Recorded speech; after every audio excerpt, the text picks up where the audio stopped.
আসসালামু আলাইকুম এভরিওয়ান, দেখতে পাচ্ছেন আপনারা একটি মহিলা কিভাবে শামুক ধরতেছে একটা নদীর মধ্যে ডুব দিয়ে, এবং ব্রিজের নিচে কি সুন্দরভাবে ডুব দিচ্ছে। কত সুন্দর মহিলাটি। হ্যাঁ, এখন এখানে আছে ব্রিজ এবং ময়লা পানি কচুরি ফেনা, কীভাবে ডুব দিয়ে এবং চিংড়ি মাছ ধরে ফেলতেছে। হায় হায়, এভাবে ব্রিজের নিচে কচুরি ফেনার ভিতরে অনেকগুলা ময়লার মধ্যে কিভাবে ডুব দিচ্ছে এবং মাছ ধরছে, শামুক ধরছে। আসলে আমরা তো এভাবে ধরা সম্ভব না। এভাবে কিভাবে এই মহিলাটি মাছটিকে ধরে ফেললো এবং শামুকটি ধরলো, বারবার ডুব দিচ্ছে আর মাছ ধরছে, শামুক উঠাচ্ছে বিভিন্নভাবে।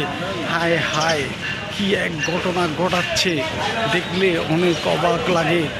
মাই গড, এভাবে কে কে পারবেন? যারা পারবেন সবাই আমার সাথে যোগাযোগ করবেন। আমি এভাবে ডুব দিব, মাছ ধরবো। ধন্যবাদ সবাইকে। আসসালামু আলাইকুম।